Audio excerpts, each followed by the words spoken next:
अस्सलाम वालेकुम नाज़रीन, स्पेशल बजट सेशन का प्रोग्राम 2025 और 26 के जारी है और हम गुज़श्ता 9 जून से मुसलसल जो इस प्रोग्राम को हम जारी रखे हुए हैं और इसमें हम लम्हा व लम्हा, चाहे वो कौमी नेशनल असम्बली के हो या आपके सूबाई असम्बली के हो, उनकी लम्हा व लम्हा हम उनकी तमाम सूरत हाल आपको आगाह कर रहे हैं।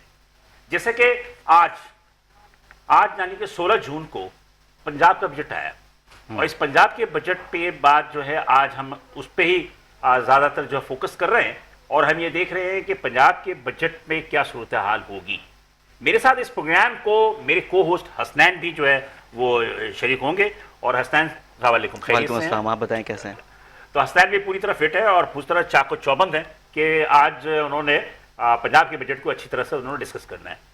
चूंकि पंजाब का बजट जो है वो इस वक्त जो है 5,337 अरब रुपए का आया है और इसमें बहुत सारी ऐसी चीज़ें शामिल की गई हैं जो यकीनी तौर पे पॉजिटिव भी जाती हैं। कुछ चीज़ों से लोगों का इख्तलाफ हो सकता है और बजट से कभी हमेशा मुकम्मल तौर पे जो है वो इत्तेफाक हुआ नहीं है किसी का। बिल्कुल।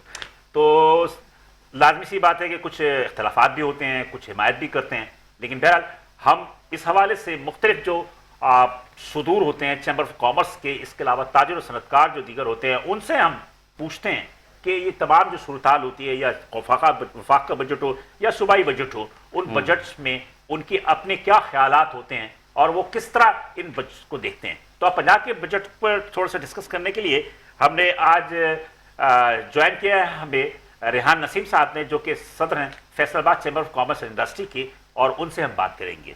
अस्सलाम वालेकुम सर। वालेकुम अस्सलाम।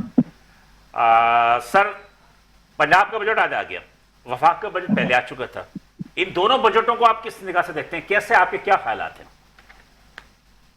देखिए, पहले हम वफाकी बजट की बात कर लेते हैं, चूंकि आपकी मेन जो जितनी इंडस्ट्री है और जितनी ट्रेड है या एक्सपोर्ट्स हैं, इंपोर्ट्स हैं, सारी वफाकी बजट का एक्चुअली उसी में ही हम करते हैं।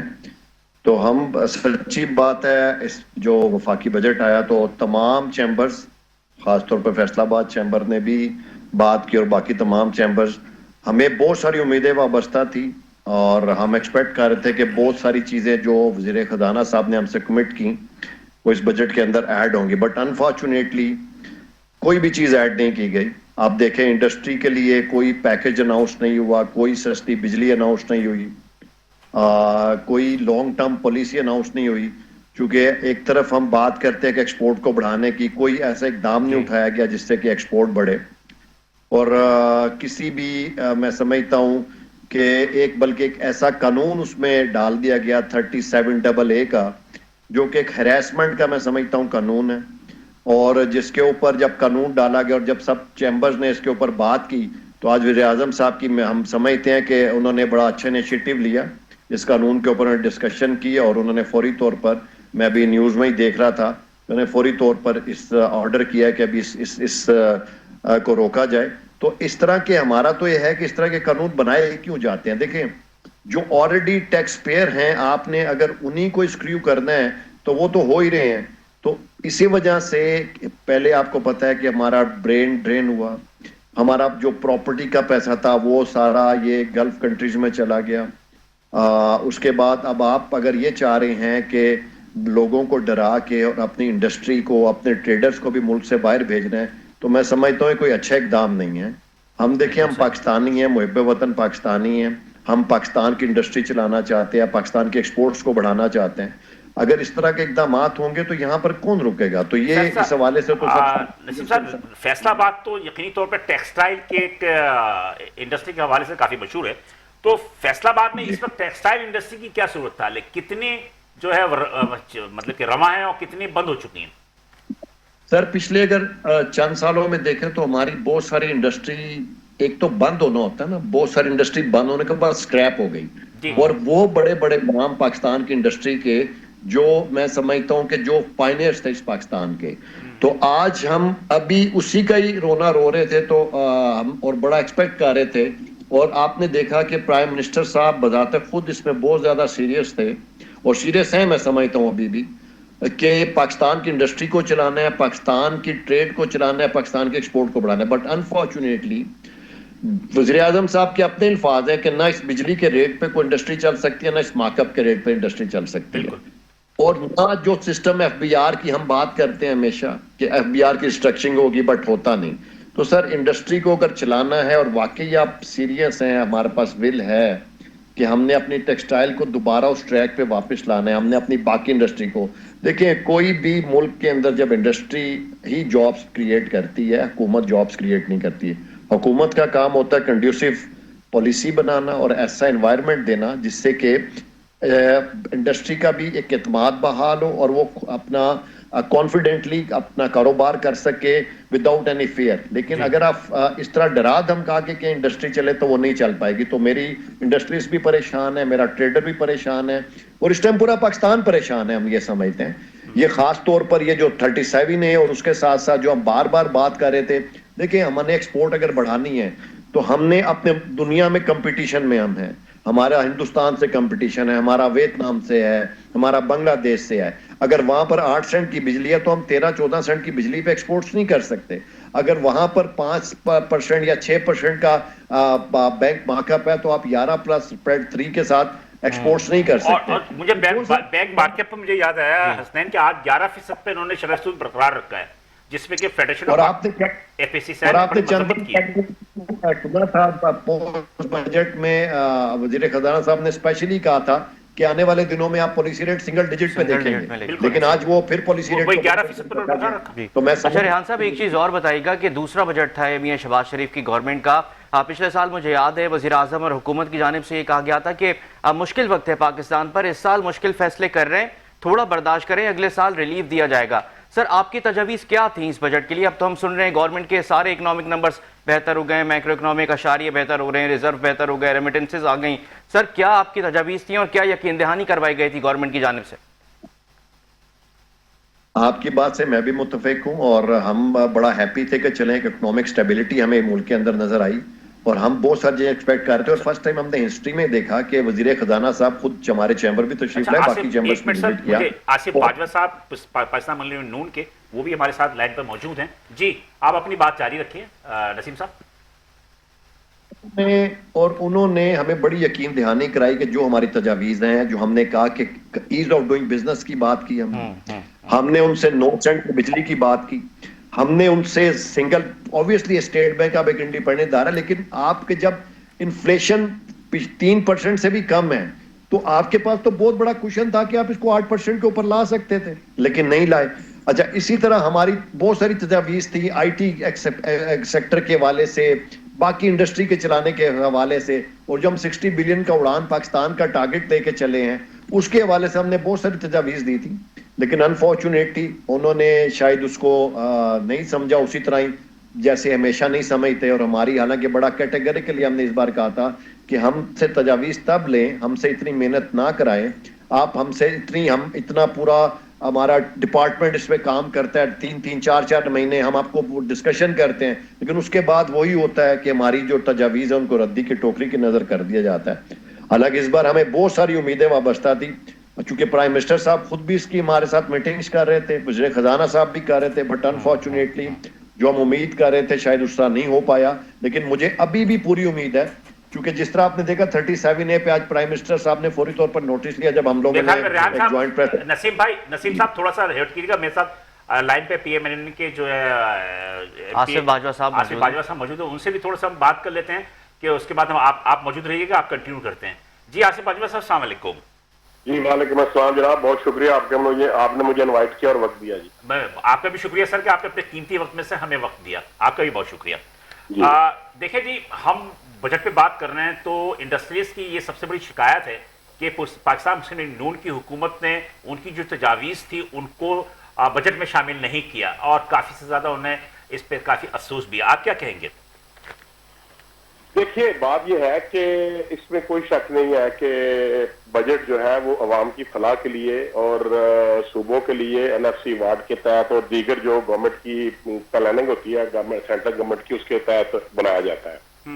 लेकिन अगर कोई सूबा ये कहे, देखें जब से 18वीं तरमीम हुई है उसके बाद जो रिसोर्सेज हैं वो तमाम सूबों को इंडिपेंडेंटली उनके फेवर में जा चुके हैं कि कहां कहां पे आपने टैक्सेस अपने खुद इकट्ठे करने हैं और कहां कहां पे आपने टैक्स इकट्ठा करके सेंट्रल गवर्नमेंट को देना है, और उसमें से आपको उसका उनका जो एनएफसी वार्ड है उसके तहत आपको वो पैसे मिलते हैं।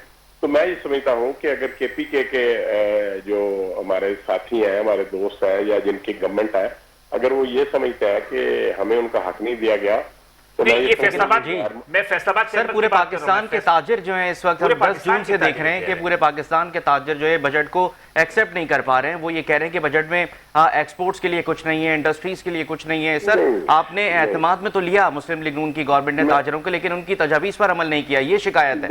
देखिए बात ये है कि जब बजट बनता है तो चैम्बर ऑफ कॉमर्स से और बिजनेस कम्युनिटी से, इंपोर्टर से, एक्सपोर्टर से, जो all Pakistan chamber of commerce and industry है उनके जो रिप्रेजेंटेटिव हैं उनसे, और जो बहुत बड़े बड़े बड़े बिग गन्स हैं जो इंपोर्टर्स हैं, एक्सपोर्टर्स हैं, सबको ऑन बोर्ड लिया जाता है। उनकी तजावीज़ जो है वो रिटर्न ली जाती हैं और उसके बाद समटाइम्स तो उनको बुलाया भी जाता है। लेकिन तजावीज़ को शामिल नहीं किया जाता बजट में, उनकी तजावीज़ को शामिल नहीं किया गया। सर ये बात नहीं है, इनको जरूर शामिल किया जाता है।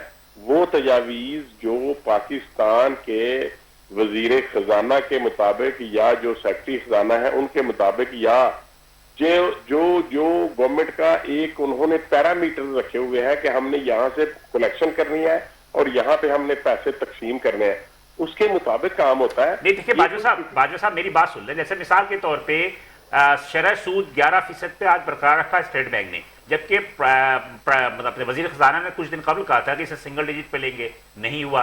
बिजली के नर्ख सबसे ज्यादा है।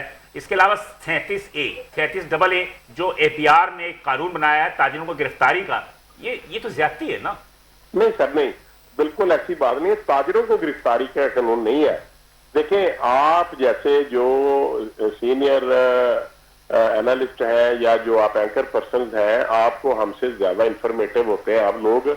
आपके इल्म में ये बात है कि ये जो कानून बनाया गया है ये कोई बिजनेसमैन के लिए नहीं है, ये उन लोगों के लिए है जो टैक्स चोरी करते हैं, जो गवर्नमेंट के कानून है उसके मुताबिक टैक्स अदा नहीं करते, जो अपनी प्रॉपर्टी की, अपने बिजनेस की वैल्यूज को कम शो करते हैं, हालांकि गवर्नमेंट के पास उनकी ज्यादा बेहतर स्ट्रांग एविडेंस होती है कि इन्होंने इस कदर एक्सपोर्ट की है या इन्होंने इंपोर्ट की है या इनकी सेल ये है।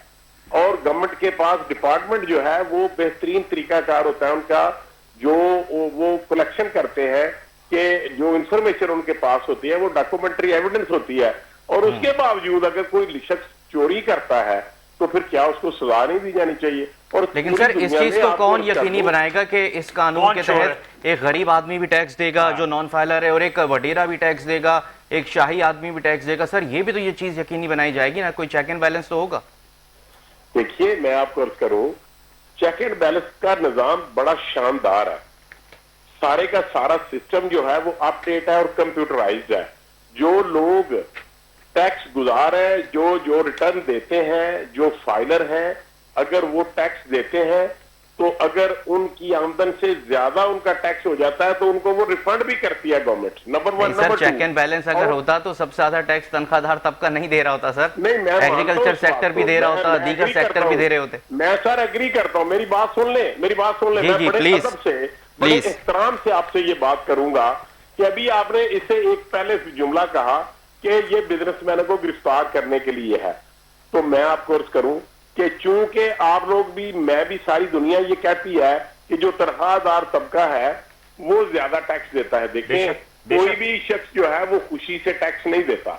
मैं आपको अर्ज कर दूं, बिल्कुल सही। ये जो तनख्वाहदार हमारे भाई हैं, जो हमारे साथी हैं, जो हमारे दोस्त हैं, जो इस मुल्क को चला रहे हैं, इसमें ब्यूरोक्रेसी भी है, मुलाजमीन भी हैं, टीचर्स भी हैं, हर डिपार्टमेंट के ऑफिसर्स हैं। मेरे कहने का मकसद ये है कि चूंकि उनको डॉक्यूमेंटेड एविडेंस है, डॉक्यूमेंटेड उनको सैलरी जाती है और वो डॉक्यूमेंटेडली उनसे डिडक्शन हो जाती है, इसलिए वो कहते हैं कि हम सबसे ज्यादा तनख्वाह देते हैं। लेकिन जो दूसरे लोग हैं, अगर उनसे हम टैक्स कलेक्शन की या टैक्स डिडक्शन की बात करते हैं तो फिर आप कहते हैं जी आपने ये सजा क्यों रखी है, क्या ये नाइंसाफी नहीं है?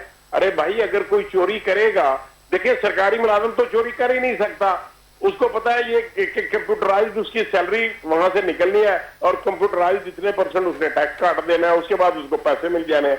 तो जो लोग बिजनेस करते हैं, बड़े ऐसे लोग हैं जो बिजनेस में चोरी नहीं करते, टैक्स चोरी नहीं करते, और लेकिन अगर कुछ लोग ऐसे हों, लेकिन आसिफ साहब मेरे साथ इस वक्त मौजूद हैं Faisalabad chamber of commerce industry के प्रेसिडेंट जनाब नसीम साहब। उनके नसीम साहब कुछ बात करेंगे आप क्या, या नसीम साहब आप मुझे सुन रहे हैं नसीम साहब? डिपेंड की और इनका हक बनता भी है भाई डिपेंड जी, करना। आप कुछ बात करेंगे, आप कुछ कहना चाहेंगे? अगर सर मैं 2 मिनट अगर दे बाजा साहब, आपने मेरी बात का बात प्लीज। कानून अच्छा था तो वज़ीर आज़म साहब ने आज स्पेशल मीटिंग क्यों की और उन्हें इस कानून को होल्ड क्यों कराया? पहली बात तो ये।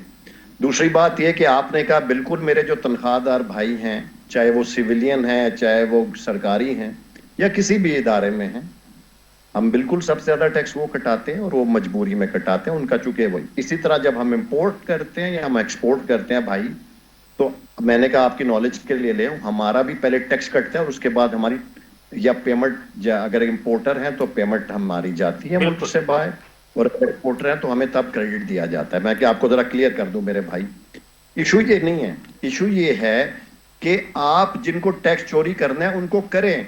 आप अपने अगर कानून पढ़ लेते मेरे भाई तो ज्यादा अच्छा होता। 37AA के अंदर जो शिकें डाली गई हैं, ये कानून पहले भी था, हमने पहले तो इतराज नहीं किया क्योंकि बोर्ड उसकी अप्रूवल देता था, ठीक है जो चेक टैक्स चोर है उसको पकड़े। आपने एक इंस्पेक्टर को भी SHO का इख्तियार दे दिया भाई, तभी वज़ीर आज़म साहब ने आज खुद नोटिस लिया इस बात का और आज उन्होंने इमीडिएटली ऑर्डर किया है कि इस कानून को चेंज किया जाए। पहला तो मैं यहाँ क्लियर कर दूं मेरे अपने भाई को। दूसरी बात, मेरे भाई ने कहा कि डिजिटल हो गया सारा, फलां हो गया और वो फलां हो गया, तो मेरे भाई आप ही के वज़ीर आज़म, जो कि मेरे भी वज़ीर आज़म हैं और मैं हमेशा उनकी तारीफ करता हूं कि वो खुद बहुत ज्यादा इंटरेस्ट लेते हैं इकोनॉमी को बेहतर करने में। हमारे वज़ीर खजाना साहब, मैं जरूर ये बात करूंगा, वो खुद चाह रहे हैं सिस्टम ठीक हो, लेकिन सिस्टम डरा धमका के ठीक नहीं होते भाई। आपने क्या ऐसा इकदाम उठाया इस बजट के अंदर, जो हमारा भी सवाल था और वज़ीर आज़म साहब का अपना भी सवाल था, कि अगर FBR की रिस्ट्रक्चरिंग जब तक नहीं होगी, ये वज़ीर खजाना और वज़ीर आज़म के अल्फाज हैं, मेरे नहीं, उनके अल्फाज हैं कि 7,000 अरब की तकरीबन चोरी होती है। ये मेरे अल्फाज नहीं दोहरा रहा, वज़ीर आज़म साहब की स्पीचेस देख लीजिएगा, ठीक है। उसको डिजिटलाइज कर रहे हैं, बिल्कुल करना चाहिए, लेकिन उसके चक्कर में जो टैक्स चोर है, उसके चक्कर में एक आम आदमी को भी आप गिरफ्तारी का, एक जो बिजनेसमैन जेन्युइन है उसको भी आप गिरफ्तारी का दे रहे हैं। तो ये मैंने कहा जरा पहले क्लियर कर दूं। दूसरी बात सही जी, दूसरी बात ये है कि वज़ीर आज़म साहब चाहते हैं कि इंडस्ट्री चले, हम सब चाह रहे हैं इस मुल्क की इंडस्ट्री चले। वज़ीर खजाना साहब के अपने अल्फाज हैं कि हुकूमत का काम है कंड्यूसिव एनवायरनमेंट देना, जो हम भी यही कहते हैं, ऐसी पॉलिसी देना जिससे हमारी ट्रेड बढ़े, एक्सपोर्ट्स बढ़े। हम दुनिया में एक्सपोर्ट्स में अपने बहुत मुल्कों से पीछे रह गए हैं सर। 20 साल पहले वियतनाम हमसे आधी एक्सपोर्ट करता था, हम वो 30 से 35 बिलियन डॉलर पे फंसे हुए हैं और वियतनाम की 450 बिलियन डॉलर की एक्सपोर्ट हो गई है। हिंदुस्तान जो आज से 20-25 साल पहले तकरीबन हमसे 8-10 अरब डॉलर सिर्फ एक्स्ट्रा करता था, आज तकरीबन 800 अरब डॉलर पर है। बांग्लादेश तकरीबन 56 से 60 अरब डॉलर। आसिफ बाजवा साहब जी जी, ये आप कुछ कहेंगे? देखिए सर, मैं अर्ज करूं कि गवर्नमेंट जो है उसकी सबसे बड़ी ख्वाहिश यही है कि हम अपनी इंपोर्ट जो है उसको कम करें और अपनी एक्सपोर्ट को ज्यादा करें। जब तक हम ऐसा नहीं कर सकेंगे हम कामयाबी की तरफ नहीं जाएंगे। देखें, जो पूरी दुनिया है, जो एशियन के दीगर ममालिक हैं, बांग्लादेश है और ये क्या नाम है, इंडिया है या दीगर हमारे ममालिक हैं, इसमें कोई शक नहीं कि जो वहाँ की अपनी इकोनॉमी से, उनकी डिमांड से ज्यादा उनकी पैदावार है, वो अगर उसको एक्सपोर्ट करते हैं तो यकीनन उनके मुल्क को फायदा है। देखें, गवर्नमेंट ऑफ पाकिस्तान ने भी ये फैसला किया है कि जो चीजें हम, मिसाल के तौर पे गाड़ियों के इंजन जो है वो इंपोर्ट हो रहे हैं, बने बनाए तैयार होके जापान से या कोरिया से या दीगर ममालिक से आ रहे हैं, तो गवर्नमेंट ने ये एक प्लान किया है कि हम इंजन वगैरह जो है वो इंपोर्ट ना करें। हम जो चीजें बनाने वाली, जो रॉ मटेरियल बनाने वाली मशीनरी है, हम उसको यहाँ पे लाएं और ताकि पाकिस्तान में इंपोर्ट कम हो सके और हम यहाँ पे इंडस्ट्री को डेवलप करें और अपना ज़र मुबादला बचा सके। और मैं ये समझता हूँ कि जो पाकिस्तान की बिजनेस कम्युनिटी है उनकी भी यही शदीद ख्वाहिश है, लेकिन इसके साथ साथ हमें देखना यह है कि क्या हम इंडिया का, क्या हम चाइना का, या हम बांग्लादेश का, या थाईलैंड का, किस किस फील्ड में हम उनका मुकाबला कर सकते हैं, नंबर 1। नंबर 2, दूसरी बात यह है कि जिस तरीके से डोनाल्ड ट्रंप ने अपने ही मुल्क में इंपोर्ट करने के लिए लोगों के ऊपर जो नया टैरिफ आयद कर दिया है, अगर इस तरह की पॉलिसियां हमारे मुल्क में आ जाएंगी, अगर हमारा मुल्क भी उनके आगे आ जाएगा, तो फिर हमारी इंपोर्ट, हमारी जो एक्सपोर्ट है वो कम होना शुरू होगी। लेकिन इस गवर्नमेंट ने अभी तक जो नए टैरिफ लगाए हैं डोनाल्ड ट्रंप ने, उसकी जद में पाकिस्तान नहीं आया, और यही एक बेहतरीन पॉलिसी है। यही हमारे जो इसमें कोई शक नहीं है, आसिफ बाजवा साहब, इसमें कोई शक नहीं है कि मौजूदा हुकूमत ने बहुत मेहनत की है। मैं खुद भी इस बात का कायल हूं, अगर आप IMF के प्रोग्राम में ना होते तो शायद सिनेरियो कुछ तब्दील होता। लेकिन बात सिंपल से ये कि हर बात पे जब की जाती है तो आप कहते हैं कि हम IMF के प्रोग्राम में, IMF ने हमें हिदायत दी है, लेकिन 500 से 600% तनख्वाहें बढ़ा लेते हैं आपके MP ने, MNAs या सेनेटर, तो उस पर IMF कुछ नहीं कहता। नहीं सर, नहीं, IMF कहता है, क्यों नहीं कहता। ये बात आपकी बड़ी दुरुस्त है कि अगर आपने 80% सैलरी बढ़ाई है तो ये ज्यादती वाली बात है, लेकिन मैं ये समझता हूँ, बड़े अदब से ये गुजारिश सर, आप कंडेम कर रहे हैं इस इक़दाम को। मेरी बात तो सुन ले सर। सर, आप कंडेम तो करें इस इक़दाम को। क्या वजीर खजाना की स्टेटमेंट आपने नहीं सुनी, जो उन्होंने कहा कि 10 साल के बाद इनकी सैलरीज बढ़ी है, और तो एक आम आदमी की तनख्वाह में 10% इजाफा हुआ, तो 8 साल से नहीं बढ़ी तो 80% इजाफा होना चाहिए ना, 600% इजाफा तो नहीं होना चाहिए। मैं अर्ज कर दूं, 5.5% के हिसाब से इजाफा किया गया है। अगर 10 सालों में आप करें ना, हर साल 5% बढ़ा के अगर आप ले आए तो 5.5% के लेवल के हिसाब से तनख्वाह में इजाफा किया गया है। लेकिन मैं इस बात से मैं भी खुश नहीं हूं कि अगर मुल्क की इकानमी इस बात की इजाजत नहीं देती तो हमें भी पॉलिटिकल लीडरशिप को भी और पॉलिटिकल वर्कर्स को भी, MNAs, MPs, सेनेटर्स और दीगर जो है अपने उसके इंस्टीट्यूशन जो है, उन सब को थोड़ा तदब्बर से काम लेना चाहिए और बर्दाश्त करनी चाहिए कि हम अपनी तनख्वाहें 5 साल या 10 साल की बजाय अगर हर साल 5.5% बढ़ा लें तो इतना बड़ा बोझ पाकिस्तान की इकानमी के ऊपर शायद ना पड़े। इसलिए ये भी अकॉर्डिंग टू जो सिस्टम है पाकिस्तान का कि गवर्नमेंट ऑफ पंजाब अपने मुलाजमीन की तनख्वाहें 10% बढ़ा रही है, सेंट्रल गवर्नमेंट जो है वो अपने मुलाजमीन की तनख्वाहें बढ़ा रही है 10%, और अगर पॉलिटिशियन की तनख्वाहें हर साल 5% बढ़ जाए तो मेरा नहीं ख्याल कि फिर कोई इस बात को उछाला जाएगा। अगर 10 साल तक नहीं बढ़ाएंगे। चलो ठीक है आसिफ बाजवा साहब, बहुत शुक्रिया कि आपने हमें वक्त दिया और इतनी तौर पर आपने बहुत अच्छी बात भी की और आपने बहुत सारी चीज़ों को कंडेम भी किया। बहुत शुक्रिया आसिफ नसीम साहब, आप हमारे साथ, रेहान नसीम साहब हमारे साथ मौजूद रहिएगा। बहुत शुक्रिया। आसिफ बाजवा साहब थे, ये थे लाहौर से MPA थे मुस्लिम लीग नून के, और इन्होंने जो बातें की यकीनी तौर पर जो बातें वो अपने हिसाब से अपने पॉइंट ऑफ व्यू से बेहतर की। जी रेहान साहब, जी रेहान नसीम साहब। सर जी सर, उनकी देखें बहुत सारी हमारे साथ नईम मीर साहब भी मौजूद हैं लाहौर से, और ये SME से इनका ताल्लुक है, तो इनसे भी हम बात करेंगे। लेकिन बहरहाल आपसे मैं पूछना चाह रहा हूँ रेहान नसीम साहब, कि पंजाब का बजट जो आया, पंजाब के बजट में क्या फैसलाबाद के लिए या आपके इर्द गिर्द इलाकों के लिए कोई कुछ रकम रखी गई या कोई तरक्याती काम हुए? और रेहान साहब, मेरा भी एक सवाल ले लें, जो आसिफ बाजवा साहब बात कर रहे थे कि गवर्नमेंट ने नई पॉलिसी अपनाई है कि रॉ मटेरियल को इंपोर्ट करके प्रोडक्शन पाकिस्तान में करेंगे। सर कैसे करेंगे? यहाँ पर तो बिजली महंगी है, इंडस्ट्रीज चल नहीं रही, आपकी कॉस्ट ऑफ प्रोडक्शन ज़्यादा है। जब कॉस्ट ऑफ प्रोडक्शन ज़्यादा होगी तो सर एंड जो आपका प्रोडक्शन होगी वो भी महंगी होगी। यहाँ पे तो लोगों की कोदे खरीद ही नहीं है, बनाने के बाद भी सर खरीदेगा कौन? जी बिल्कुल आपकी बात, और जो मैं बाजवा साहब देखें उनका राइट बनता था ही has to defend their government, और हमने अपनी बिजनेस कम्युनिटी की बात करनी, और मैं पहले बात यही कर रहा था कि वज़ीर आज़म साहब से हमारी जितनी मीटिंग हुई, वज़ीर खजाना साहब से हुई, या अरुण अख्तर साहब हमारे पास 2 बार तशरीफ लाए हैं, और मेरी रोज तकरीबन उनसे भी बात रहती है। हुकूमत चाह रही है चीजें हों, ये भी अपनी जगह बात दूसरा कि IMF की कुछ कंडीशंस हैं, लेकिन जहां पर हम कर सकते हैं हम वहां पर भी वो चीजें नहीं कर रहे ना।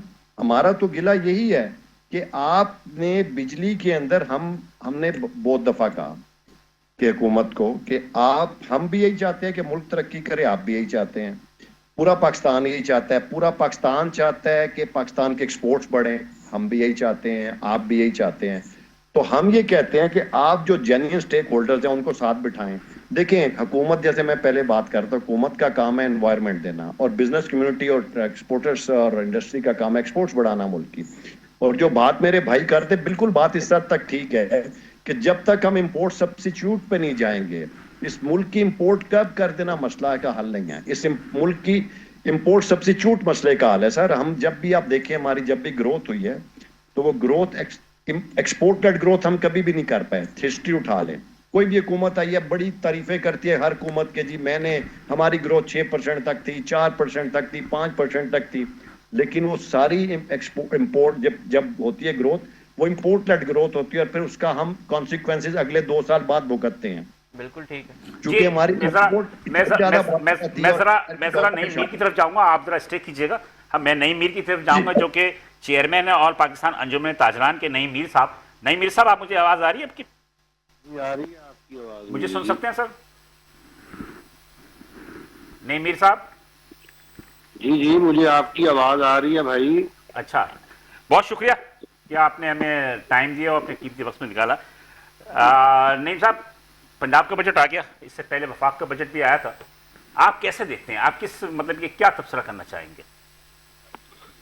देखिए जी, टैक्स फ्री बजट है, कोई उन्होंने नया टैक्स तो लगाया नहीं है पंजाब की गवर्नमेंट ने। फेडरल डिविजिबल पूल है, वहां से सूबों को एक बड़ा चंक मिल जाता है, और जब इतना पैसा आपको फेडरल गवर्नमेंट दे दे तो फिर आपकी अपनी जो रेवेन्यू अथॉरिटी है, जिसे सूबाई रेवेन्यू अथॉरिटीज कहते हैं, जिस तरह पंजाब की PRA है, उन्होंने को 340 अरब रुपया इकट्ठा करना है। बाकी कोई एक्साइज डिपार्टमेंट या रेवेन्यू डिपार्टमेंट होगा, वो मिल मिला के को 800-900 अरब रुपया वो इकट्ठा कर लेंगे। तो उन्होंने जो अपना डेवलपमेंट का काम है उसमें उन्होंने एक रिकॉर्ड बजट रखा है, तालीम पर और हेल्थ सेक्टर में और सोशल सेक्टर में उन्होंने अपने प्रोग्राम दिए हैं। तो सूबों का बजट जो होता है वो तो मेरा ख्याल है कि वो तो खर्च करने वाला बजट होता है, जबकि फेडरल बजट जो होता है वो तो टैक्स इकट्ठा करने वाला बजट होता है। बिकॉज हमारे यहाँ सूबे टैक्स इकट्ठा नहीं करते, हमारे यहाँ फेडरल गवर्नमेंट टैक्स इकट्ठा करती है और सूबों को खर्च करने के लिए देती है। तो ये है बजट जी। नहीं, मतलब ये कि सूबे अपने भी तो सेल्स टैक्स लेते हैं ना, सूबे भी तो जैसे सिंध में मैंने बताया है कि वो बहुत छोटी अमाउंट है। मैंने आपको बताया 340 अरब रुपया जो है वो पंजाब रेवेन्यू अथॉरिटी का इन्होंने टारगेट रखा है। वो जो सेल्स टैक्स है वो लेते हैं सर्विसेज पे, तो ज़ाहिर है उसका दायरा कार जो है वो दिन ब दिन वसअत इख्तियार कर रहा है। कभी हम सोचा करते थे कि जी 100 अरब रुपया इकट्ठा कर लेगी पंजाब रेवेन्यू अथॉरिटी तो बहुत बड़ी बात है, तो आज वो 340 अरब रुपए पे अगर पहुंच रही है तो मेरा ख्याल है कि सूबे कोशिश कर रहे हैं, लेकिन वो डिपेंडेंट जो है वो सिर्फ और सिर्फ जो है फेडरल गवर्नमेंट के ही टैक्सेस में। अच्छा सर, ये भी बताइएगा कि आपने देखा फेडरल गवर्नमेंट का भी बजट आया और फिर सूबाई हुकूमतों का भी बजट आया, ताजरों के लिए और बिजनेस के लिए देख रहे हैं बिजनेस बढ़ेगा, एक्सपोर्ट्स पाकिस्तान की बढ़ेंगी, बजट को बेहतर समझते हैं? देखिए कैसे इकोनॉमिक एक्टिविटी आपकी जो है वो बढ़ सकती है। आप इस वक्त अंडर क्राइसिस हैं। आप देखें ना कि आप के पास ग्रोथ नहीं है, आप बड़ी कोशिश कर रहे हैं कि 4.2% की ग्रोथ आप ले लें, वो भी नामुमकिन है। आपकी लार्ज स्केल मैन्युफैक्चरिंग जो है वो माइनस ग्रोथ में है। आपकी जो है वो ज़राअत जो है वो इस वक्त शदीद प्रेशर का शिकार है। तो सूरत हाल को इतनी अच्छी नहीं है। आप पर बैरूनी अदायगियों का बहुत ज़्यादा बर्डन है, वो आपने पैसा लोगों का देना है, और आपका जितना टैक्स रेवेन्यू इकट्ठा होता है उसमें बहुत बड़ा हिस्सा जो है वो आपने सूद और बैरूनी अदायगियां करनी होती हैं। तो बड़ा मुश्किल हालात है, आसान हालात नहीं है ये। नहीं मेरे साहब, मैं एक छोटी सी बात करना चाह रहा था। मेरे साथ फैसलाबाद चैम्बर ऑफ कॉमर्स के प्रेसिडेंट जनाब रेहान नसीम साहब मौजूद हैं। उनका कहना यह है कि जो पॉलिसी हुकूमत ने बनाई उसकी वजह से कारोबार करना मुश्किल हो गया है। कॉस्ट ऑफ डूइंग बढ़ गई है। एफबीआर को आपने दे दिया थानेदारी, एसएचओ बना दिया है कि उनको गिरफ्तारी करने का। अब बात यह है कि सिंपल सी बात यह है कि आप फैसलाबाद ही देख लें, जो कि मैनचेस्टर कहलाता है, पाकिस्तान का मैनचेस्टर, जो कि एक टेक्सटाइल सिटी बहुत बड़ा, वहां की क्राइसिस की वजह से टेक्सटाइल इंडस्ट्री बंद हो रही है। तो अगर पंजाब रेवेन्यू बोर्ड अगर पॉलिसी अगर सही रखे तो आप 100 खरब 1 खरब रुपए क्यों नहीं जमा, 100 अरब रुपए क्यों नहीं जमा कर सकते? गुजरावाला है, गुजरात है, इतने बड़े बड़े आपके इंडस्ट्रियल सिटी है, फैसलाबाद है, तो इनको अगर पूरी तरह से चलाया जाए, रवा रखा जाए, तो 100 अरब तो कोई चीज नहीं है। देखिए, ये सारी बातें तो करते करते मैं भी अब उधेड़ उम्र हो गया हूँ बहुत ज्यादा, तो इन बातों का नतीजा निकलता नहीं। असल में हमारा टैक्स टू जीडीपी रेशो इतना कम है कि वो शर्मनाक हद तक कम है, क्योंकि हम लोग जो है वो टैक्स देते नहीं है, चाहे वो लाहौर वाले हों या फैसलाबाद वाले हों, कोई भी लोग हों, हम अपने हिस्से का पूरा टैक्स नहीं देते, पहली बात। दूसरी बात यह है कि हमारा जो एक्सपोर्टर है, जब उसको कहा जाता है कि तुम पर ये टैक्स लग गया, तो वो उसकी आमदन पे टैक्स लगा है, तो एक्सपोर्टर भी अपनी आमदन पे टैक्स नहीं देना चाहता। यानी अगर आपने आमदन नहीं कमाई तो आपको टैक्स नहीं देना पड़ेगा, अगर आमदन कमाई है तो फिर तो आपको मुल्क के राइजुल वक्त स्लैब के मुताबिक अपनी आमदन पे टैक्स देना चाहिए। अब वो भी नहीं हम देना चाहते। अब हम ये चाहते हैं जी एफबीआर से भी हमारा छुटकारा हो। इसमें भी कोई शक नहीं है कि एफबीआर में भी हमारी तरह के ही पाकिस्तानी लोग हैं, जितने पूरे पाकिस्तान में लोग ईमानदार दयानतदार हैं, उस तरह एफबीआर में भी हैं। बात यह है कि अब एफबीआर नहीं होगा तो फिर कौन सा इदारा है जो टैक्स इकट्ठा करेगा? देखें, महज़ब जो मुआशरे होते हैं या जो सिविलाइज सोसाइटीज होती हैं, वहां पर अदारे काम करते हैं ना। अदारों की आप खामियों का जिक्र जरूर करें, लेकिन अदारों ने ही आपसे टैक्स इकट्ठा करना है, अदारों ने और हमने, यानी ताजरों ने, बेक वक्त दोनों ने ठीक होना है तो मुल्क चलेगा। एक मतलब सर आप ये कह रहे हैं कि ऐसे हो नहीं सकता कि एक इदारे को आप कह दें कि ये इदारा ही होगा। बिल्कुल खौफ के जरिए ही होगा। खैर बहरहाल मेरे ख्याल है रेहान नसीम साहब, मेरे ख्याल है कि आपने इनकी बात सुनी, लाहौर एसएमई से ताल्लुक है, इनका भी यही मौक़िफ़ है। आप आखिर में क्या कहना चाहेंगे, मुतालबात क्या हैं, ताकि फिर मैं आपको खुदाफिज कहूँ? रेहान साहब। लेकिन जो एफबीआर का काम है, क्या एफबीआर पूरा कर रहा है?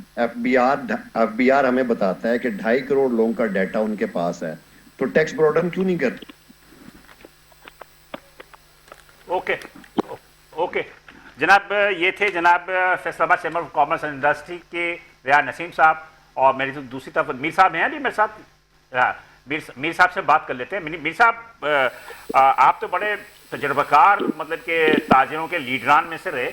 ये ताजिर दोस्त स्कीम और फिक्स टैक्स स्कीम का जो एक सिलसिला चला था, जाहिर है टैक्स टू जीडीपी जो है बढ़ने का जो होता है वो तरीक़ाकार यही होता है। तो टैक्स टू जीडीपी तो बढ़ेगा, इसी तरह बढ़ेगा जो रिटेलर और होलसेलर टैक्स दें। तो इस हवाले से कुछ बताएंगे कि ये निज़ाम देखिए बिलाल साहब, मसला सिर्फ रिटेलर और होलसेलर का नहीं है। वो शख्स भी आमदन कमाता है, चाहे वो रिटेलर है, होलसेलर है, मैन्युफैक्चरर है, एक्सपोर्टर है, चाहे वो उस्ताद है, चाहे वो इंजीनियर है, चाहे वो नौकरी पेशा फर्द है, कोई उस्ताद ट्यूशन पढ़ाता है, कोई अकेडमी चलाता है, जो पैसे कमाता है, बिल्कुल में रहकर कारोबार कर रहा है, बिजनेस कर रहा है और अपना पैसा बढ़ा रहा है, सासे बढ़ा रहा है, उस पर टैक्स वाजिब है, जरूरी है। नहीं, मैं तो एसएमईज की बात कर रहा हूँ। मैं एसएमईज हंसता है, एसएमईज ताजिर दोस्त स्कीम आई थी, एक फिक्स स्कीम आई थी, उसका क्या हुआ? रियासत को अपनी ताकत के जरिए टैक्स लेना होगा। टैक्स कोई देता नहीं है, ये कोई खैरात नहीं है, फितराना नहीं है, ये चंदा नहीं है, ये ज़कात नहीं है कि जो आप रजा कराना तौर पर लोग दे देंगे। नहीं मीर साहब, मैं ये नहीं कह रहा कि मैं तो सिर्फ ये पूछ रहा हूँ कि ताजिर दोस्त स्कीम और फिक्स स्कीम के तहत जो रिटेलर्स पे एक टैक्स का निजाम राइज करना था, उसका क्या हुआ? देखिए, ताजिर दोस्त स्कीम के तहत 60 अरब रुपया इन्होंने इकट्ठा करना था, जो इनका इब्तदाई टारगेट था पहले साल का। लेकिन उसके साथ साथ जो मैंने, क्योंकि मैं भी सिस्टम का हिस्सा था, तो मैंने तजवीज़ ये दी कि 236G और एज के तहत आप रिटेलर और होलसेलर से टैक्स इकट्ठा करें। जब दोनों चीजें साथ साथ चल रही थी तो 236G और एज का टैक्स जो है वो कई गुना ज्यादा इकट्ठा हो गया, और उसकी वजह से फिर वो ताजे दो स्कीम के टैक्स की वो वैल्यू और वक़्त नहीं रही। जाहिर है एक वक्त में आप दो किस्म के टैक्स तो नहीं लगा सकते ना, आपने एक वक्त में एक ही टैक्स देना ना आपने। तो फिर दोहरी टैक्सेशन तो नहीं हो सकती थी। तो इसलिए ताजर दो स्कीम के सिस्टम को या उनके टैक्सेशन को जो है वो थोड़ा सा पसे पर्दा डाल दिया गया और ये 236 साबिक जो एफबीआर काम हुई है साबिक एफबीआर के साबिक जो चेयरमैन थे शब्बर जैदी, उनका कहना है कि रिटेलर्स तो टैक्स देना ही नहीं चाहते, उनके पास इतनी ज्यादा शटर पावर है कि उनसे जब टैक्स मांगो तो वो हड़ताल कर देते हैं। देखें अपना बिलाल साहब, टैक्स कोई भी नहीं देना चाहता, टैक्स आप भी नहीं देना चाहते, आपकी तनख्वाह से हमारी तो कट जाती है ना, चाहे ना चाहे से काट लिया जाता है। अगर आपके पास भी ऑप्शन हो तो आप भी नहीं देना चाहते, टैक्स कोई भी नहीं देना चाहता। लेकिन मुल्क और कौम की खातिर देना चाहिए, मुल्क और कौम की खातिर देना चाहिए। नहीं यार, ये मैं इस तरह की बातें जो होती है ना, मैं माजरत चाहूंगा आपके साथ, मुल्क कौम ये वो इसको छोड़ दें। टैक्स रियासत ने लेना है, टैक्स रियासत का हक है, और टैक्स जो है वो जिस पर उससे टैक्स लेना है। हमारा सिर्फ एक ही मुतालबा है कि टैक्स उससे ले जिसकी आमदन है, और जिसकी आमदन नहीं है उससे टैक्स नहीं लेना, ये ज्यादती है। तो बात यह है कि रियासत को जो है वो अपना ये हक छोड़ना नहीं चाहिए, और रियासत को जोर जबरदस्ती करनी चाहिए हर एक के साथ जो आमदन कमा रहे। नहीं, मुझे आखिर में ये बता दीजिए, सिर्फ एक सवाल रखना है, आप इजाजत दें। बिल्कुल, हाँ, एक सवाल सिर्फ ये कि आप चूंकि मुस्लिम नून के बहुत करीब भी हैं और माशाल्लाह आपकी से भी है लाहौर में, अब आप मुझे बता दीजिए कि क्या पंजाब की हुकूमत या नेशनल जो बजट आया वो आप उसको हिमायत करते हैं? देखिए, बजट की मेरे पास हमायत करने के अलावा मेरे पास कोई रास्ता भी नहीं है ना। एक तरफ आपने कह दिया कि आप जी मुस्लिम लीग नून के बहुत करीब हैं, उनके हमायती हैं, तो फिर मैं उनके बजट की मुखालफत कैसे कर सकता हूँ? नहीं, मुझे आपकी सच्चाई पसंद आई, आपकी सच्चाई बहुत पसंद आई कि आपने बिल्कुल सच्चे अल्फाज में कहा कि मैं उनके हमायती हूँ, तो मुझे कैसे। और सर ये भी बता दिएगा, आप एक ताजिर हैं, क्या ताजिरों को बजट सूट करता है कि नहीं करता? देखिए, ताजरों को जो है ना वो अभी आने वाले कई बजट जो है वो सूट नहीं करेंगे, मैं ये भी क्लियरली बता दूं आपको, क्योंकि अभी हम IMF के प्रोग्राम में हैं, अभी हम जो है वो हालत नगुफ्ताबे में हैं, अभी कोई ऐसी चीज, ऐसी खुशखबरी नहीं है कि जिससे हमको उछलें कूदें या मजा करें।